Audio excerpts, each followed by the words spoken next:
Hi everybody, welcome to my homestead and welcome to my channel. My name is Jared. In this video, I want to talk about time because as you know, I've been doing this series of looking at President Nelson's talks and posts and all the times that he brings up 7, which seems to be a lot recently. And I wanted to, just see if like anything else showed up or if there was anything else that I could easily find in his general conference talks. And so I went to the scripture citation index and I was searching up certain words. And I came across a talk by Elder Cook and in particular a footnote that was from a book written by Elder Neal A. Maxwell, who was an apostle, if you didn't know, if you're like you're new to the church. And he had, the footnote was a really interesting quote about time. And so I went to see if that book was on archive.org so I could like look more into it, and it's there. And so I wanted to share a couple excerpts from that book and then share just a couple thoughts just for fun that I have about time and this mortal experience that we're going through and stuff like that. Okay, so before we get into it, let me give you the update on the Flood the Earth Challenge. This is as of yesterday. We're at 7,680 copies of the Book of Mormon that have been shared. We're trying to get to 10,000. That's the goal. And then 839 people that have joined the challenge. We're trying to get to 1,000. And we're making steady progress. And I assume that'll be the case until I die, or once I stop doing this channel, whatever happens. So I would encourage you to join this because this is essentially supposed to be like a motivator to get people to share copies of the Book of Mormon that maybe they wouldn't otherwise because they want to participate in this challenge. And so I think the more people that join, the more it'll encourage others to do the same, and we'll accomplish some really good things. We already have. Unbelievably, there's been 34 people that have been baptized and 108 people that have met with missionaries. And I guess it just makes sense. You miss 100% of the shots that you don't take. And so take some shots and eventually you'll score. So do it. Okay. So let me show you what I found. I was looking up the word arithmetic on the scripture citation index. And I just happened to cross this. You see how like each one of these search results, it has like a little excerpt from the talk. One of them caught my eye and it's right here. This is from Elder Quentin Cook. The name of the talk is The Songs They Could Not Sing, from the October 2011 General Conference. And it's in footnote number 3. Just so we can see why he was quoting this or put this in the footnote, let's just read what he was talking about in his talk before we go to Elder Maxwell's book. Okay, from the limited perspective of those who do not have knowledge, understanding, or faith in the Father's plan, who look at the world only through the lens of mortality, with its wars, violence, disease, and evil, this life can seem depressing, chaotic, unfair, and meaningless. Church leaders have compared this perspective with someone walking into the middle of a 3-act play. Those without knowledge of the Father's plan do not understand what happened in the first act or the pre-mortal existence and the purpose is established there, nor do they understand the clarification and resolution that come in the third act, which is the glorious fulfillment of the Father's plan. Okay, so he quotes a part. I'm gonna read. I'm not gonna read this right now. I'm gonna first read in order a couple of these excerpts out of this book. So the book is called All These Things Shall Give the Experience by Neal A. Maxwell. And this is in a chapter called The Omniscience of God. And from what I've read, it's a very interesting chapter. By the way, you can access this for free on archive.org. I'll put a link for this book in the description below in case you want to go and read more out of this book. And I think I probably will do that as well in the future. But I want to read this part. The first, when you search for dimension, the first search result is for page 11. And it says, eventually, the veil that now encloses us will be no more. Neither will time. And that's a very interesting concept. Could you imagine a world without time? And I'm sure we've all thought about it, especially, you know, if you get into like sci-fi, or if you listen to people's near-death experiences, which I feel like a lot of them are just fabricated. They're just to get a cheap attention. But other ones I think are true. And a common thread or a common denominator is that there's no time over there, or they don't feel time the same way that we do here. A lot of them will say things like, you know, I was experiencing this and that, X, Y, and Z, and I honestly couldn't tell you if it was just like seconds that went by or if it was 1,000 years. So to me, that kind of sounds disorienting, but it seems like it's our natural way of being, uh, and the way things work over there. Now, I don't know what it's like in the spirit world. It would seem to me that there would still be, you would still experience time the way that we do here. So I don't know if that like indicates that, you know, when people say that it's not a true near death experience, or I don't know. I don't know what it's like in the spirit world, but when it comes to experiencing time. But in any case, let's continue. Time is clearly not our natural dimension. Thus, it is that we are never really at home in time. Alternatively, we find ourselves wishing to hasten the passage of time or to hold back the dawn. We can do neither, of course. But whereas the fish is at home in the water, we are clearly not at home in time because we belong to eternity. Time, as much as any one thing, whispers to us that we are strangers here. I really like this paragraph. It's so cool. So many interesting things to think about. Very well worded. That's our true nature. We're not at home in time the way that we're experiencing it right now. Okay, later on in the book, and it's interesting because the word dimension comes up 8 different times in this book. But here we're going to the paragraph, or at least, the paragraph that Elder Cook references in his talk. Okay. Several cautionary notes are necessary, even urgent. We may be surprised at the turn of events, but God, in his omniscience, never is.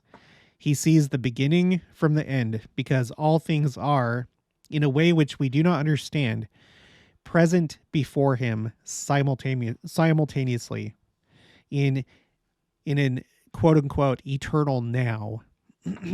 Further, the arithmetic of anguish is something we mortals cannot comprehend. We cannot do the sums because we do not have all the numbers. We are locked in the dimension of time and are contained within the tight perspectives of this second estate.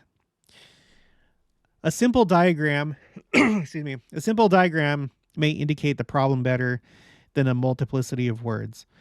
The 9 dots are to be crossed using no more than 4 straight continuous lines. It can only be done by breaking outside the usual limitations. And I know I've come across this before. I don't know if it was like in elementary or like my dad showed this to me. I don't know where but I know I've seen this before. And if you're just looking at this part and you're trying to solve that problem, I think a lot of people automatically assume that you have to stay within these bounds. Like this is like the outer boundary, and somehow there's supposed to be like 4 lines. But the answer is, because it's never told to you that you can't go outside of that. The answer is this right here. You go like this, and then you go over here, like way outside of the parameter, and then you go through these 2, and then back up through these 3.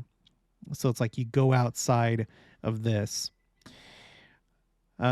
Obviously, we can only Obviously, we can only break outside our present conceptual and experiential constraints on the basis of deeper understanding that is gained by the Spirit. If we think only in the usual ways, we will not understand the unusual experiences through which we must sometimes pass. If we can trust God and know that He is there and that He loves us, then we can cope well and endure well. Okay, so that brings me to my own um, speculations and these visualizations that I prepared using Bing's AI art generator, which I use for a lot of my thumbnails.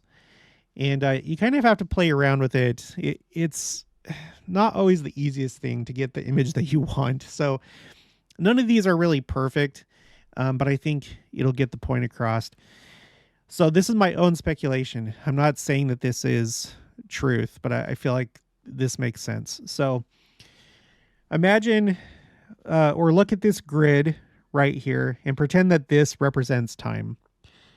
Time is usually represented as like a line, but I was trying to work with the art generator and I just couldn't get it to do what I wanted to do. So we'll just have to pretend that this grid is time and that it progresses from all the way back here going forward to where we're at. If you were taking this picture. So it goes from over here toward the camera. And imagine that this big sphere in the sky is God the Father, or like the presence, like where He resides. Okay. And as you can see, this is not on the grid of time. It is above it. And so you can see how easily God can see everything. We're stuck down here. We're on the grid and we can only see like back and forth, or we can't even see forward. We can look back and remember what we did, and then we can clearly see like what we're doing now, and then we can only guess what's going to happen in the future. But God is up here above the entire thing, seeing everything. So that makes perfect sense to me. And when it comes to the judgment and which degree of glory we receive after this life, that makes a lot of sense to me too, because it seems like what's going on is you have like all these intelligences out there. The only place that we really learn about intelligences is in the Book of Doctrine and Covenants, where that's like our fundamental self that was not created and it can't be destroyed. We don't really know what it is, or it hasn't been revealed yet, but there's some kind of like fundamental unit that is us at the core. And then God the Father comes along and takes that intelligence and gives it a spirit body. That's like the second part of ourselves. Okay. And then after that, we come here to earth and receive a physical body, which is the third part of us. And so all three of those things together make up who we are. And so if you think about what I assume to be the infinite amount of intelligences out there, there's different degrees in different categories that they fall into. And it seems like that's like mostly what God the Father is engaged in, is like taking intelligences and categorizing them and then helping them to reach their maximum potential. And this is something I do not know, but what makes kind of sense to me is that you have animals, which clearly they're like similar to us. And we know that they have spirits, and I would assume that they also have intelligences, just like humans do. And maybe in that way we're the same, but like they're of a different category. They're not, their intelligences aren't as complicated or advanced or whatever as human beings.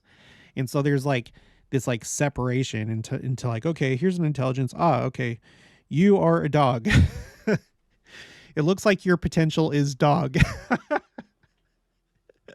And then here's another one. Oh, okay. Oh, you are a potential of being a human being. And so then that intelligence is given the spirit of a human being because that's its potential. I think that's probably how things go. And when you read in Genesis and you come to the part where Adam is like naming all the animals, I think that might be that might be alluding to what God the Father is actually doing with intelligences. He's like naming or categorizing the intelligences into these different species. And then Adam did some kind of like exercise like that here on Earth, not naming intelligences, but like taking the different animals and like, okay, we're going to call you this and you are that. And when you give something a name, you're basically giving it a category, an identity, you know. And so I think that's what's going on. But the thing is that we come here to Earth and the categorizing it continues, because even though all human beings right now were human beings, human spirit beings in the premortal life, it's like the sorting process is still going on in this may be the last phase of it, where we come here and yes, you're a human being. You're an intelligence that was identified as capable of the potential of a human being, but there's further categorization. Are you worthy? Are you willing? Are you worthy? Are you capable of reaching the highest degree of human beings, which is exaltation? And so like we come here and we're further categorized, and we determine we determine what we want to do and what we choose to do. It's not we're not forced, right? And so if you look at this like shape right here, this like weird shape, imagine that this is you and you're unique and you're a unique shape and you're placed here on time. And imagine that you take this shape and you push it through this grid and it leaves a hole behind. Okay. That hole would be a signature unique to you because you shaped that hole. Imagine that this shape represents all the choices that you would make. Okay, so you are the one that essentially created this shape because you choose who you are. You choose you, And so if you take this object, all your choices, all the things that you would do with your agency, and you put it on a timeline, and then you put that person on the timeline, then they choose according to what they would choose and who they are, right? And so, in other words, so you'd push it through here and it would leave a hole and it would have a unique shape because you chose what you chose to do on the timeline. And that's what we're judged on. And I feel like really it's not like we're not given enough time. Okay. Because you are this shape outside of time. Because like some people think, well, this is unfair because this person only lived to be 30 years old. If they had been given enough time, then they would have like progressed and they would have chosen differently. Well, God knows your shape. You chose your shape. God knows your shape, and he knows what the appropriate amount of quote unquote time is that you need to be on the grid. And I think that for a lot of people, there's sufficient time. It's not really a matter of time. It's more like what's happening is like we're leaving a record. We're like printing a receipt so that afterwards, when you're categorized as telestial, you look back at the record and it's like, look, this is the shape that you made. It's based on your choice. I didn't shape this. This is your shape. So let's go to this image. So obviously there's different types of people, and different types of people are going to make different choices. and they shape themselves and who they are and what they want and what they're willing to do. They leave their imprint here in this world on the record. And then it's like, look, you are a cube. Therefore, you left a square hole.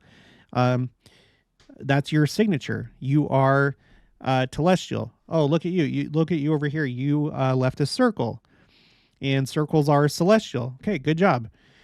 And there's so many different types of people, so many different degrees. We know that within all the different kingdoms of glory, there's different levels. We know of 3 in the celestial kingdom. We're trying to get to the top, which is exaltation, where we take over. Well, we don't take over, but we inherit the family business of creation, and categorizing and stuff like that. And so you have just all these different things. You have animals, you have people, and you have different categories of people, and all of them have their unique shapes and signatures. And they come here to this world, to the record, to the receipt, and they leave their imprint, and then later you look at the receipt and here's the proof. You can't say, well, no, I should have received the celestial glory but no, you left your imprint. Your shape left an imprint on the timeline, and that's solid. It's not about you weren't given enough time. This is you. This is all of your choices, and this is how it interacts on the timeline. It's like I said, it's like a receipt. Like, here you go. Okay, that's what you are. That's what you chose to do. This is what you are. This is your shape. So does that make sense? So I never look at any sort of death or set of circumstances as like, oh, this person didn't have enough time, or they didn't have enough this or that. No, God knows what you are and what needs to be left on the timeline and on the receipt for it to be just and be fair. Here's like another representation. Like, I had a hard time getting the image that I wanted to demonstrate this, the holes left behind, but here you have a square, here you have a circle, here you have a triangular shape, here you have kind of like a square with the corners cut off. So all different sorts of holes that are left over on this record. And so I think that's how it goes, and like what we're doing right now is it's like we're viewing our imprint like a movie from beginning to end. And anyway, hopefully this makes sense. Hopefully it's not too mind bending. Like, from our point of view, like, we don't really know what we're going to do in the future, but you kind of can, because you develop yourself now. And when I say now, I'm not really talking about on the timeline. I think it transcends that. Like I said, it's like you have a shape. There's like some kind of eternal you that's imprinting itself here. And the way that we're watching it, it seems like we're like making choices in the moment. And we are free, but we come across a new experience, and then our shape determines, which we created ourselves, determines what happens when we come across that obstacle. Does it make sense? So anyway, this is just for fun. I'm not saying that this is gospel truth, but this is something that makes a lot of sense to me. Okay, but that's going to be it for this one. So if you haven't already, please make sure to subscribe, like this video if you liked it, leave your thoughts and opinions down in the comments below. Also make sure to share it, and I'll talk to you guys later.